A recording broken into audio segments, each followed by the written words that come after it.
All right, what's up, everybody? Welcome to 2D Research Club, episode, I don't know, like 20. Yeah, 20-something. 20-something. I think it's 25, because I think I remember typing kidding. 24, yeah. That's like that's a quarter of a hundo right there. I think one more episode, next episode will be 6 months. No kidding. Mm-hmm. Man. Yeah, we're going to have some fun for that one. Yeah, and, there's definitely, I'll say there's been a set of, it's a roller coaster. It's like the ups and downs of trying to be consistent with this thing, but I feel accomplished that we've stuck it out, Yeah, it's only going up from here, so. We're doing good. Yeah. Yeah, I like it. It's been a blast.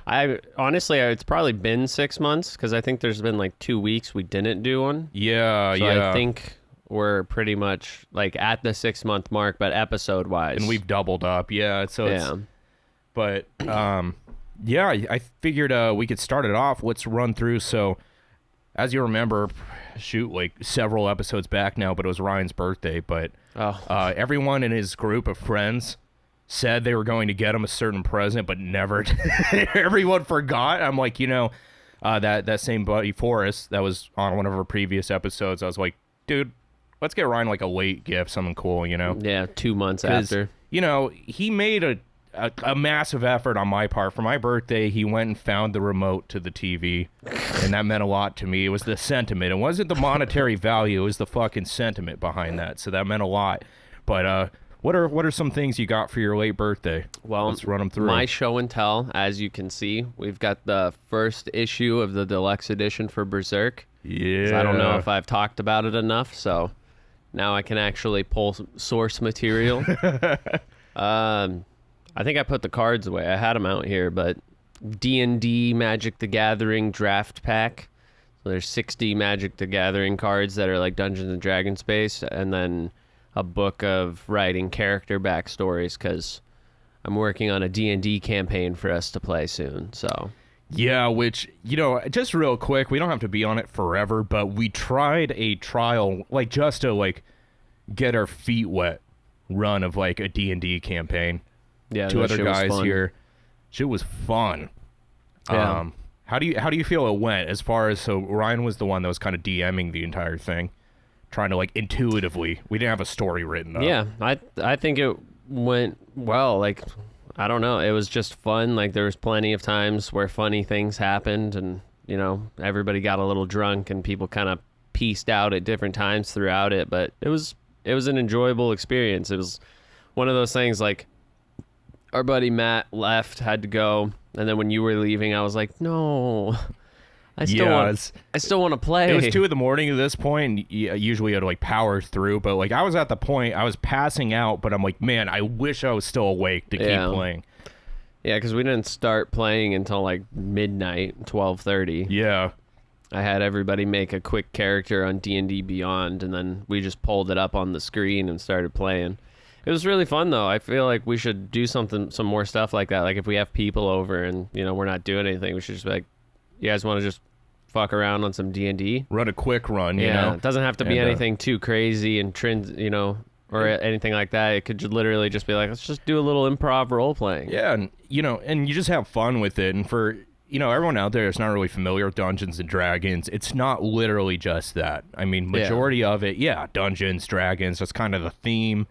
Fantasy, RPG, medieval stuff, but you could literally run a campaign with like your favorite animes with your friends. The characters could be fucking Kirito and Guts. D&D, it doesn't matter. I feel like D&D a lot of the time is just like, it's the more known one, but it's just tabletop RPGs in general. You can write a story and play through it with the ruls of D&D. You just swap the names out and the theme, and it's you could do SpongeBob. It really doesn't matter. You know? That'd be funny. Finally, I just want to make a point too. I have these really sick metal die. It's a whole set for D&D. At the time, I didn't know what the entire set was for. I got it for playing Magic. I just needed the 20 side. It was $60. Like, I chose getting this instead of groceries for a week. Yeah, just because I'm like, oh, these are sick, handcrafted metal. Finally get to use all of them. So, hella stoked on that. Are they balanced, though? I don't know. A lot of people say, like, dice connoisseurs have that problem where, like, a lot of fancy dice that look cool aren't properly balanced. They're like more for decor. There's like playing dice and decoration dice. So some people don't like disclose that in the product description. Never thought of that. I don't think it really matters. I mean, like, just get a couple sets, and if you keep rolling natural ones, then maybe don't use that one, you know? Well, here's the thing. If it's unbalanced in the sense that there's not a lot of rhyme or reason, like each one's just a little off in some particular way. It's random, but still random. But if it's unbalanced to the sense where it's like it likes to hit 20 more often than not, it's like rigged dice. Yeah, that would make sense. Where it's like, bro, like you're playing the rigged dice right now. Yeah, it's like you're kind of gaming the system here. Don't use those dice. Are you counting dice? Yeah. I mean, for reference, my little one that I got years ago at Barnes & Noble, that shit was like $10. Yeah. That's a sick, though. It's like a cool emerald green, you know? Yeah, they look cool. It's just like when you feel them, you can definitely tell those are metal. Yeah. And that's like some sort of acrylic plastic. Right. Or some, whatever material it's made from. But yeah, because we haven't talked about D&D very much, but I've had a couple poor experiences with D&D, just with like my inexperience as a DM and players kind of like making it harder for me. And it's just, session 1, first time DMing, I should not have been trying to manage 7 players. That was just a lot of people to manage. It was a really stressful experience, and I never really got to like play or do anything with it again. But now it's got me excited. Dude, it's so much fun. I was having so much fucking fun. It really is. And, the beauty of it is it's an analog way to get your friends, together. You could do it online. And it's really cool. There's a lot of cool ways to do it. But there's nothing like, just fucking hanging out, throwing some dice with the homies. Having a couple drinks and just, and that's one of the things is like, I love that first initial episode, like, or session where everybody just kind of like meets at the tavern and you get to throw some dice and have some drinks and stuff. I think one of my favorite parts about that is like when you get a drink, and I was making them roll for Constitution to see how if they got drunk, and then having that go, like Matt was so hammered he was like slumped, and Forrest had to carry him over to the bar and shit and put him to bed. It's just like I don't know. It's you just can make so fun. it a drinking game. Yeah. Well, I mean, there's games that you can play. I'll have to look some up so we can actually like play them. But usually, like when you finish a portion of a campaign, the first thing every player says is like, "Well, let's go get a drink." Yeah. And you go back to the tavern and you can like play some like rollies, like play some dice games at the bar or at the tavern, and just like your characters get drunk, and it's just. I don't know why, man. It's one of those things. It's like I like a lot of video games like that too, like Sims and like life simulators, or things where you have like tasks and jobs to do, and you can kind of like pick and choose what you want to do. Yeah. Like Red Dead Redemption. After like a couple quests, I would just go to the bar and like get a whiskey. I'm playing single player by myself, but I'm pretending like I'm like, oh man, woo, got to take a load off. Yeah. Because you can like take a bath and stuff in that game and shave and shit. So I would it's, play like my character was actually a person. Yeah. So I think D&D is really cool for me because I'm interested in like that style of role play. And, this has been around since the 80s. Yeah. This is before those games were even a thought, you know.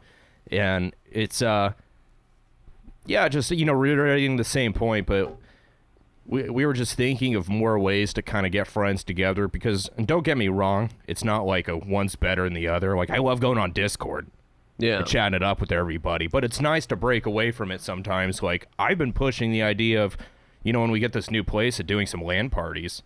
Like, not because it's more efficient in any way, because it's not, but just having all your buddies together, like, on computers, just next to each other, Cheeto dust on the fingers, like Mountain Dew spilling on the keyboard, like the good old days, Let's do neither of those things, though. Right. Yeah, but that's what I was saying with the idea of, like, I wanted to have, like game nights and stuff, like, something, we could push a couple computers together, we could play some board games, we could do, like, Mario Party and stuff. Like, I think having, like, things like that will be a lot more entertaining than just doing the same things. Because there's benefits to both. Like Discord is great because when I'm too drunk and I'm done, like, hey boys, I'm gonna dip out of here.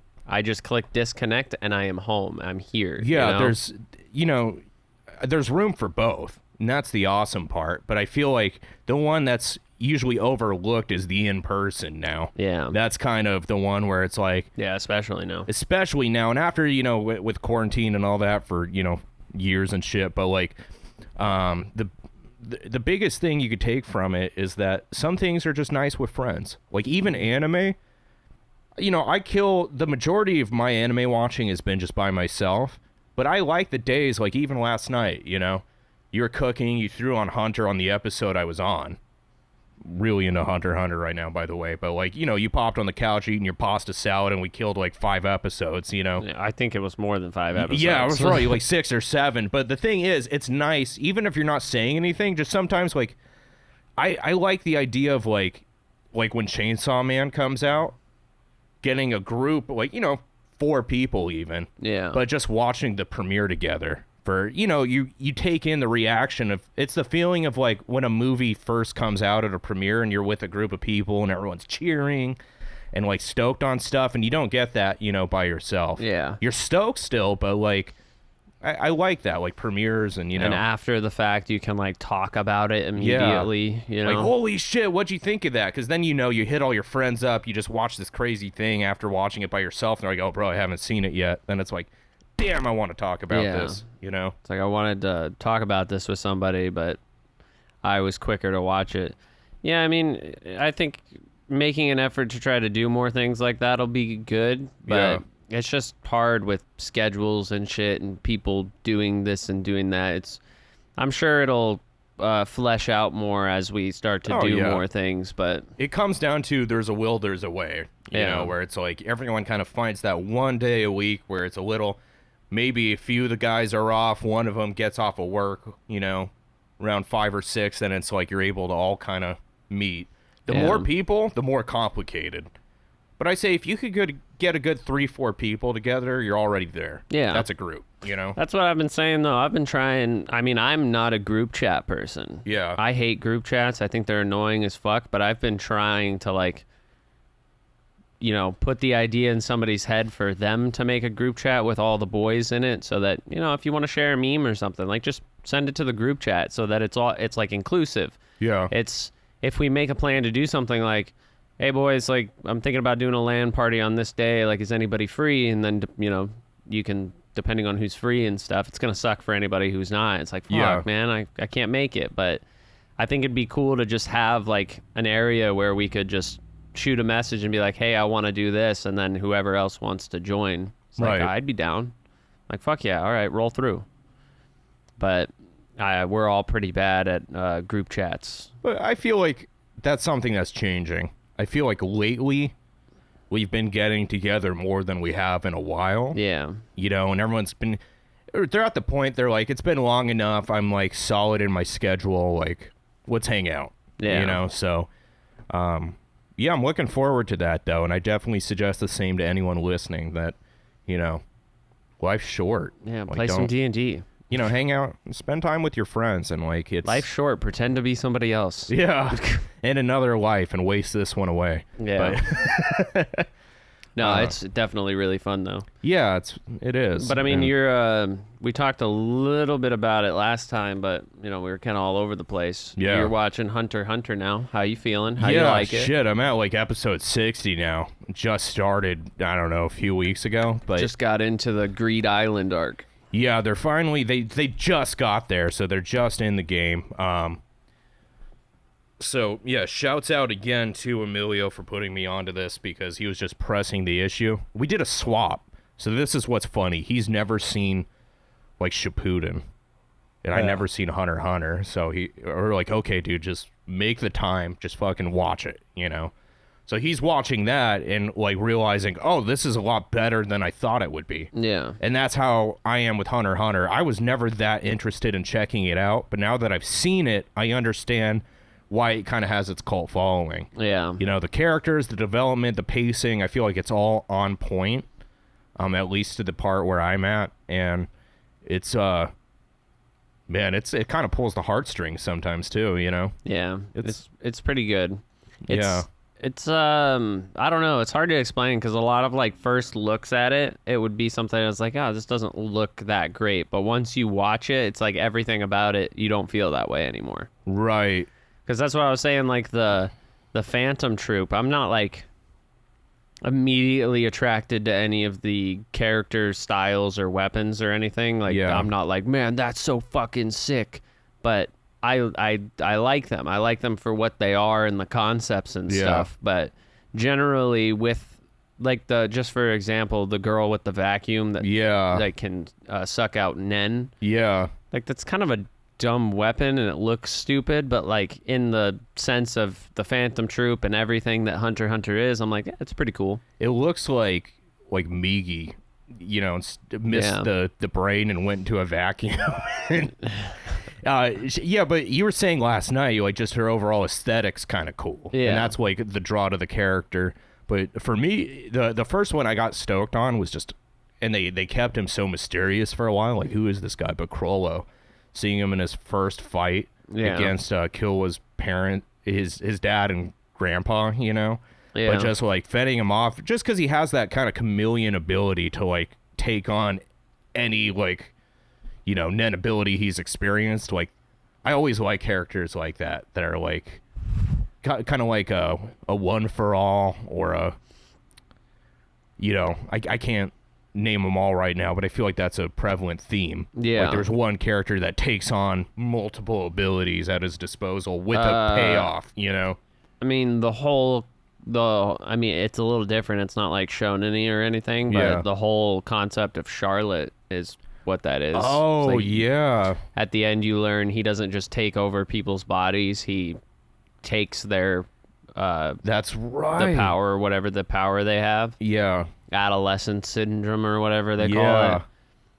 But I can't really think... I know I've seen them all over the place. Like, people who take other powers for their own... Sharingan? Yeah. That's a big one. I'm just having a hard time thinking of them, but I feel like I've seen it so much. But they're always sick. Yeah. It is always cool. I like those, the fight style of like, oh, haha, you think that's your move? Now it's mine. Yeah. It's cool. Yeah, definitely. Yeah, Hunter x Hunter is crazy. But I don't really, I famously, people always look at me weird, but I just don't really like the Chimera arc. I think it's like directly after Greed Island with like the ant people and stuff. Oh, okay. There are cool aspects to it, but it was just it was the point where I was like, God, maybe I had just like watched too much too fast. Yeah. But I'm looking forward to getting that point just because I remember seeing the villain, you know, in some promotional, and I was at work and I'd made a comment. I'm trying to explain this villain because I hadn't seen this part of the show, so I didn't know the name, but I knew of this character. I'm like, they kind of look like a mix between like Cell and Frieza from like the ant people, like one of the antagonists. And this guy across the shop shouts, he's like, yo, you talking about Vegeta? And it started laughing so hard because he was being serious. It wasn't like to be like facetious. He's like, y'all talking about Vegeta, right? Ah, man, I love that show. Vegeta's my favorite show. Man, you talk about Vegetamon? Shit. Vegetamon. Vegetamon. Yeah. The Greed Island arc is pretty cool, though, with the cards and shit. It's a cool concept. It makes it a little more gamey, a little more lighthearted, but they still got, like, the player hunters and stuff. So, son, you've come this far, and you're expecting a hint on how to find me. Well, you're not going to get that, but enjoy the game my friends and I made. Too fucking bad. I made this game with my friends and left your dumbass bitch mom. Then she died. Did she die? I feel like she's assumed dead. I don't know if she died, actually. The way I remember it is like when he leaves for the hunter exam, she's just like, I can't stop you. He was the same way. And that's not his mom. Oh. That's his dad's cousin.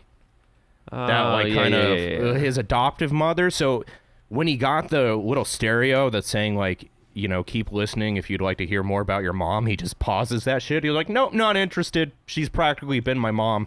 I don't need to know. Yeah, I remember that now. Yeah. It's been so long since I've seen Hunter x Hunter. It's like I barely remember things, but watching it last night, I was like, oh, it's fresh on the mind because I've been burning through it. But because that's the same when you tell me something about Charlotte, I'll recall it when you say it. But if you asked me to explain Charlotte to you, I couldn't right now. There's just too many that are the same. I've seen it a couple times. Yeah. You know? But I really enjoyed Charlotte, so I think for the next year or two, at least, I'll probably remember most of it. Yeah.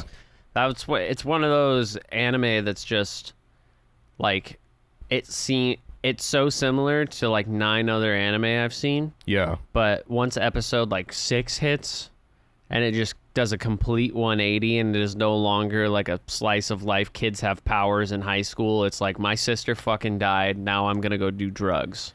Dude, Charlotte derails heavy. That's what I liked about it. There's a lot of anime like that. I think High School Days is one you mentioned to me.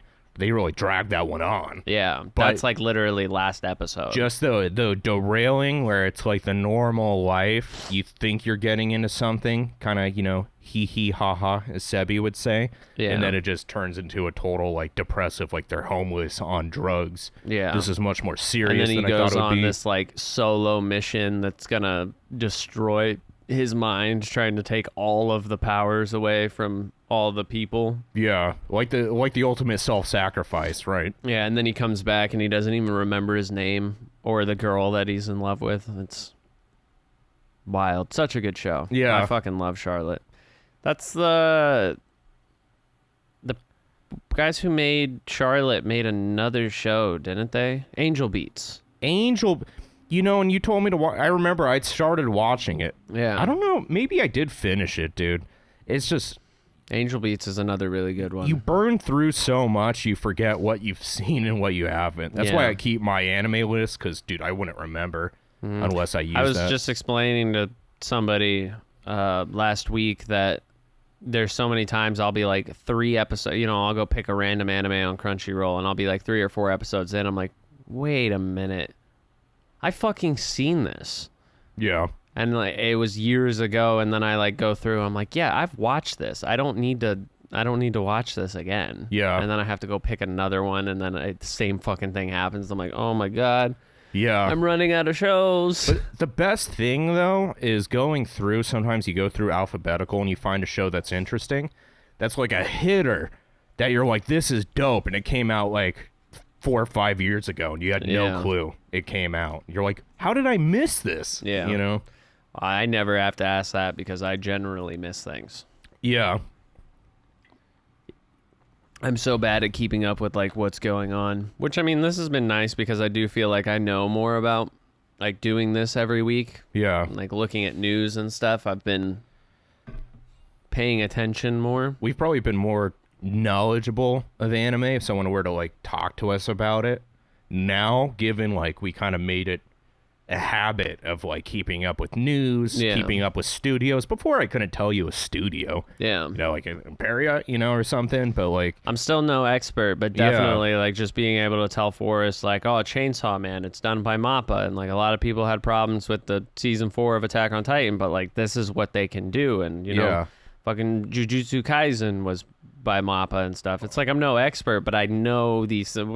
Whereas a year or two ago, I probably would have been like, anime studio. What do you mean? Well, isn't that's it just the a thing, guy in a closet? Like same thing. Definitely no expert whatsoever. Like far from it. But if I were to talk to an expert, I could kind of mind map what they're saying into. Oh yeah, I see what you're saying. That makes sense. So like they could explain it to me, and I could grasp it now. Yeah. Because I have a basic knowledge of these things, you know. So it's got me paying attention as well, like in the ending credits and stuff, like when it says studio names and shit. Yeah. I'm paying more attention to that just because I don't know, you know. I just want to know more about the show itself instead of just watching it, like pull all the information, like. Because, I mean, if I really like a show and I know who wrote it, who animated it, what studio it came from, and then I see those people working on other projects, I could, you know, I'm less interested in the show and I'm more interested in the works of the people who made it. Yeah. So I could go find something that is good as well. Like, it just seems like a more efficient avenue of finding more quality content. Yeah, it's kind of like you're suggested in a way, you know, except you don't have that. So it's like building your own. But yeah, no, just you know, finding friends that, like, if you are getting into anime, finding friends that are really into it, like, because there are a lot of times, like, you and I have definitely seen a lot by some standard, you know? Yeah. But I'll talk to somebody like Victoria, dude, and I'm like, I don't know shit about anime, you know? It's almost amazing to me how people can, like, dedicate that much of themselves.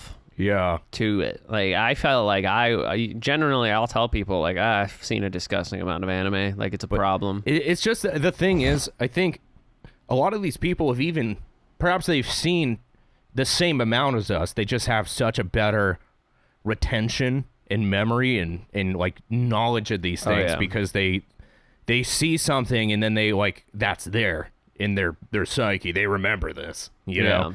Me, it's like, you have to show me 5 times. Now I remember. I was going to say, I have the memory of a goldfish. So that, I think that's our issue. And just, you and I both have such a, like, eclectic, diverse portfolio of interest to where, you know, it's all hardware up there and you have so much, you know, space on that disc. And it's like, you're into so many different things, you know, D&D and this and that, and these games and, you know, just general life interest. And then you can't, like, remember everything about one thing because you're trying to remember things about all these different things. And that's why I think the way that my mind works is I could never be an expert on anything because I would never, like, I just couldn't ever do it because I'm constantly interested in new things and trying to learn about different stuff, and they're all, like, very information based, like learning about D&D, for example. Like, that's insane amounts of lore trying to work on a campaign and stuff. Being interested in a video game, it's learning mechanics and where to go. You know, we were going to start playing Outward, and, like, I have that in the back of my brain of, like, there's a quest right at the beginning where you have to, like, buy back your house, but there's a way you can get, like, a mark of, like, you go and help somebody in the village and you can get a mark so you just get your house. You don't have to pay for it. But, like, I remember the path to get to that guy, and that's in the back of my brain. You know, I don't really need that information all the time, but it's taking up space in there. That's so true. Yeah, there's those little things that take up space. And I always say it as, like, the expression of one obsession to another, where I will get really into something for a period of time and then jump to something. For a while, it's like mechanical keyboards. And I'm, like, researching, you know, I love hot switches, keycaps, learning of the different brands, the varieties, you know, going on Reddit, researching for, you know, getting really deep into this. Like, oh, this seems so cool, you know? I could tell you the difference between different switches. And then it's like, fight sticks, and then my interest goes, I'm not looking at keyboards anymore. I retain some of that information, but now I could tell you all these different things about Sanwa Denshi parts, and then I could tell you about, you know, Korean levers, and then it moves into, oh, I just watched Initial D, I'm going to learn about JDM cars and what makes those function, and none of those are very cross-compatible informatively, and I never successfully completely learn about something, but it's just like the ADHD of, like, oh, this interests me. I was gonna say, I feel like we both just have ADHD because we are just literally like, we hyperfixate on something, and then we are immediately, like, hyperfixated on something completely fucking different. It's not like we're like, oh, I really want to, like, take JDMs for example, like, I really want to learn about JDMs so that I can buy a JDM car and I can start learning how to do this and I can start working on cars. It's like, we have no end goal. We're just like, ooh, JDM pretty. Oh, they do these parts and stuff, and this is, like, some information about them. Oh, look at this shiny D&D world over here. And it's never successful because then if somebody that's into JDMs, that's their things, they don't give a fuck about D&D. They don't care about, you know, anime. They just love casually maybe. They love cars. They love That's cars. Their thing. If I talk to them, I really don't know shit about it, you know, so they can't talk to me that much about it. I'll learn a lot from them, but they're not going to get that same thing back. Yeah, it's not like two people with a shared interest. It's like, I'm interested in it, but you are telling me more information. Right. Because you bring up the couple things that you know, and then they expand on that, and you're like, oh, interesting. And it's nice because I have a lot of things, like, you know, I've noticed that, usually when somebody brings something up, I can be like, oh, you know, I've looked into this or I've done this a little bit, you know, so I can carry a conversation. If somebody's really interested in something, I can be like, I looked into that for a little bit about this and that, and then it just gets them talking about what they enjoy. You know, it's funny, and this is a weird comparison, but it's almost like blood types, right? Like, here, this will make sense. I'll wait. So, O, a lot of people have O, which is a universal donor. So pretty much everyone can receive O for the most part, but O can only receive O on itself. Yeah. So it could give to but just about everybody, but it's hard taking on certain blood types. I have AB negative. That means I can receive every blood type, but I can only give to other ABs. So it's a very specific. So what I'm getting at is I feel like by talking to people, I can take something from talking to somebody who's really into D&D or JDMs, because I'll learn something and I'm interested, but I can only give back so much. Yeah. But the beauty is if they do get an interest in something else really niche or specific, I could share that with them because I have a lot of interest. So I'm like, oh, you're interested in D&D? I probably know a little bit about that. Yeah. Oh, you're interested in this? I know a little bit about that, you know? So it's like I could take a lot more than I could give, and I feel like we're kind of in that position, you know? Yeah. But what I do give is hopefully special, you know? Yeah, I feel like it's fine. I mean, like, I do wish that I could, you know, pick one thing and be like, this is my thing. You know, I'm going to get really good at this. But, like, it's more so wishing that I was the kind of person that would be comfortable and fulfilled by that, but I'm not. I'm the kind of person that wants to learn about a bunch of different shit, and that, I'm jack of all trades, master of none. That's probably going to be me until I die. But you have to finish the expression, the end of the expression that people usually glide over, and this is the true, we'll say the canon, the finished product is, but a master of none is better than a master of one. Or something like that. It was something like that, but pretty much saying, like, it's good to know a lot of different things. And there's a term, because I've wondered it. I'm like, why am I into so many different things all the time? And I looked up, there is a term called a polymath. Have you heard of that expression? No. But it's somebody that's generally, like, knowledgeable in a lot of interests, but very proficient in those interests. And the thing is, we have the ability to know enough and decently about all of these things. Like, a polymath is somebody that, you know, back in the old adage could play you, you know, something on the piano, like a symphony, you know, and they can also do a calculus equation, and they could also, you know, run 2 miles without getting tired. And it's like they're just, it was an impressive feat. And in modern day, those people do exist. I swear to God. It's fucking these people it's again, the same bro. people. Hold on, let me turn this off. Yeah. Yeah, but that's why, like, I don't think being a master of one thing is a bad thing. Yeah. If you're that kind of person who would be fulfilled by, like, if you just wanted to, like, be a woodworker and, you know, you had your little woodworking shop and you just lived out your days there, like, that's noble. It's respectable. You have a craft and you've honed it past mastering, you know, like, that is your thing. Right. But for me, like, I much prefer to be polymath or whatever. To do many things, because I do things well enough in the sense of, like, I think I don't really know a whole lot about it, but anybody who's, like, say my buddy who's into cars, he comes over to, you know, build a computer, and I show him, I know a bit about computers, and then I show him some music I'm working on. I show him the fucking D&D campaign I'm working on. We play some, like, aim labs and stuff, and, like, he thinks I'm really good at all of these things when I'm just, like, amateur level at everything. But to somebody who has no knowledge of it, it seems like, oh man, this guy can make music. And it's like, barely. In my head, like, I don't know shit. Like, I see what you're saying. You look at the people who are actually out there, like, making music and stuff, they are using concepts and their skills are like leagues ahead of mine. But because you've never done it, you think that it's like this crazy feat, when really, to me, it's, I've spent a lot of time on it, but to me, it's the same thing as computers. Like, it's just second nature. It's just, I know how to piece a computer together. It makes sense. And it's where you could kind of slow down, and it's like once you do focus on something, you can come close to a level of mastery and then move on to master something else. And I think that's part of that expression is you could lazily be into a lot of things, or you could genuinely put a lot of energy and interest into getting good at many things. Yeah. Because you think of like a modern day, you think of like Arnold Schwarzenegger, dude. Like, think about this, though. He was a successful actor. He was, like, an award-winning professional bodybuilder and a governor of a state.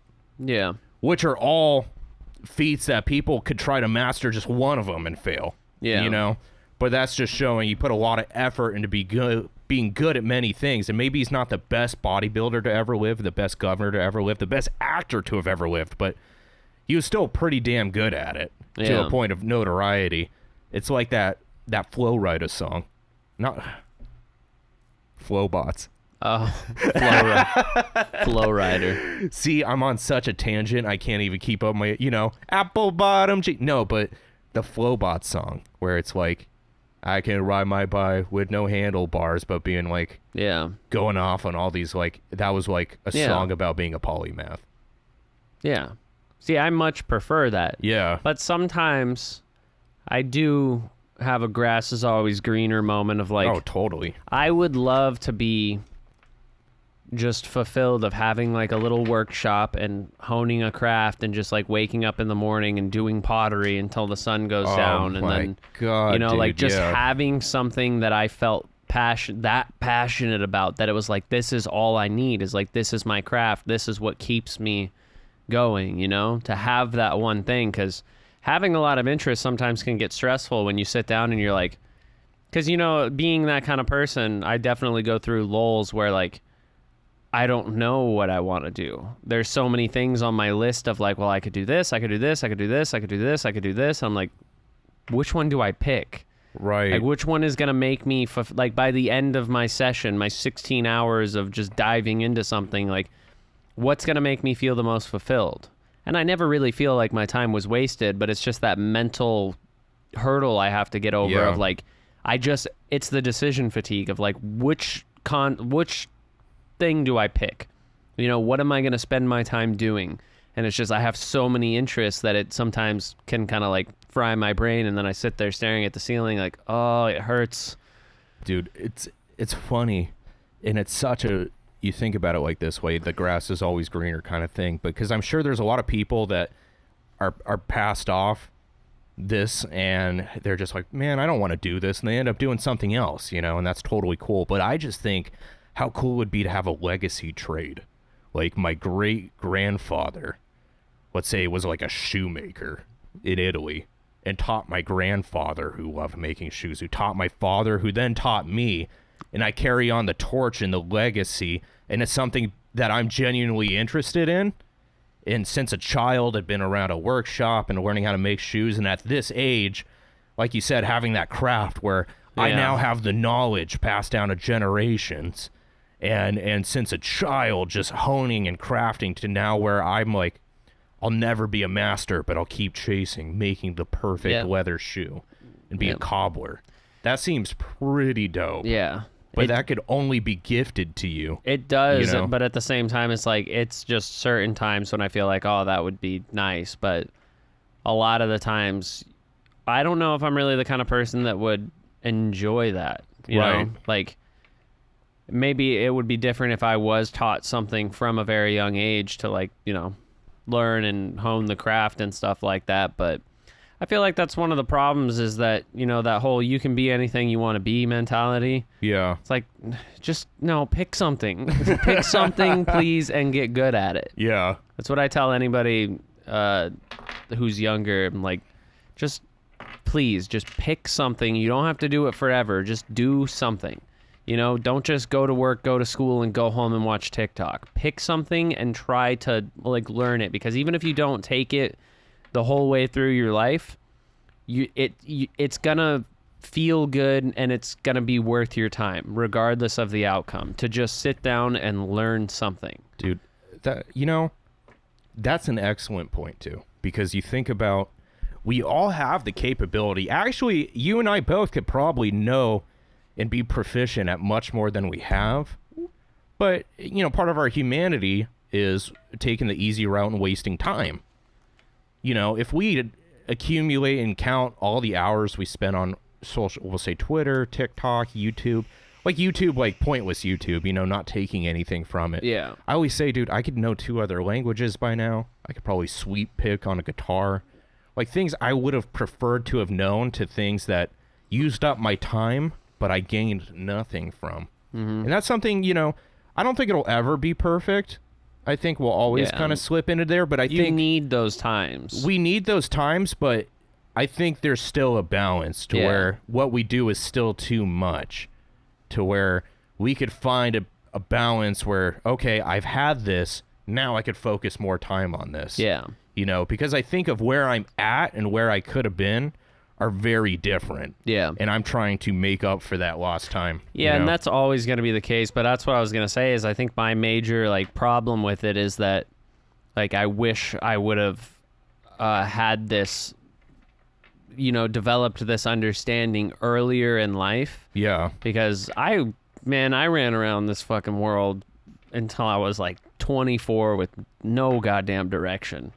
Not even a concern of finding a direction. And then just one day I woke up 24, 25 and I was like, fuck, what am I going to do? Well, who am I? And doing things without a structure and a devotion, there's no fruition. Because I could say, dude, I picked up a guitar at 15, 16, where I was playing all the time. Oh yeah, I've been playing guitar since 7th grade, but dude, and I played a lot. I put a lot of time into it, but fucking fiddling. But not constructively fiddling. Not pushing, but I want to do it faster this time. Forrest, I could tell has that mentality. Oh, I could do this but cleaner. Yeah. I could do this but faster when it comes to guitar, And I just didn't do that. Yeah, I just sat down and had a good time making sounds. And I really still can't play guitar very well. I can play decently. People who don't play an instrument look at me and oh, bro, you're good at guitar? Yeah. I'm not. That's exactly the point is for the amount of time, I'm probably as good as somebody who sat down for 2 years trying to be good at guitar. Yeah. But I'm not as good as someone who sat down trying to be good at guitar for 13 years. That's why I always say, I tell people, I'm I can't really play guitar. And they're like, yes, you can. Shut up. I'm like, no, I don't think you understand. I can play guitar, but I can't really play guitar. Yeah. I can pick up a guitar and make everybody in the room think I know how to play guitar. But at the end of the day, to me, it's just one of those things. It's what I do is not difficult. It's just that I learned the fundamentals enough to get by, and that's it. That's where I stopped. I never pushed myself to become a better guitarist. I just learned how to play the instrument and stopped. Same thing with piano, same thing with pretty much everything in my life. Yeah. Which is fine, because I like to learn all these interests, but that's where the grass is always greener comes in. It's I do think it would be nice to be really good at something, It's that's your thing. Forrest is really fucking good at guitar. He's the guitar guy. You show somebody a solo he's done or something and they're like, God damn, he's actually good. Yes, that's exactly actually good. I think part of it though is it was a benefit to we've had the chance to test a lot of different things. And I think that was part of it. We had that wandering interest where it's we want to try everything before we're concrete in something. Part of it is that. But I think that's allowed us though now, because we've vested certain interest, we could go gung-ho on learning. You found out you like, production and, you like guitar, but you're not out there to be the best guitarist. You're out there to use your guitar as a tool to create a song. Yeah. I honestly, and that's how I feel about it, is I don't really need to push myself guitar-wise, because what I want to do with music, I already have the tools. You're not trying to be Tim Henson. Yeah. I like making slow, ambient sounding shit, I don't really need to be up the fucking neck all the time, It'd be cool to do, but I would never have use for it. Yeah. I'm not even a big guitar solo guy. I don't really care for guitar solos. That's kind of blasphemous for anybody who plays guitar. They're like, you don't like solos? No, I really don't. I like tasteful solos, but I don't know. More often than not, when a solo pops up in a song, it's just like, it's cool. Yeah. It's cool. Like, it's a technical showcase of skill that, like, I respect. But does it sound good with the song? Not all the time. Yeah. You know? It's just not really my flavor. But I digress. Whatever. But we can wrap it up. Oh, wait, hold on. One more thing. Yeah. That's it. Psycho-Pass is getting a movie. Psycho-Pass Providence. New Psycho-Pass movie. That's what are they touching on though? I thought like the story was Dunzaroonie. Well, there's Psycho-Pass, and then I think there's a movie directly after, and then there's Psycho-Pass 2, which is another series, and then there's a movie directly after that where I can't remember his name, but like the cool guy, you know? I already know. Yeah. He comes back to help, and then I think that's it. But it doesn't really have anything to do with like the main plot point. It's just like more stories. Like they go to another city that's trying to create basically another collection of the brains, but it's like another city that doesn't have the Psycho-Pass technology. So it's kind of cool to see that, but I have no idea what it's about or anything. I think this just got released like last week.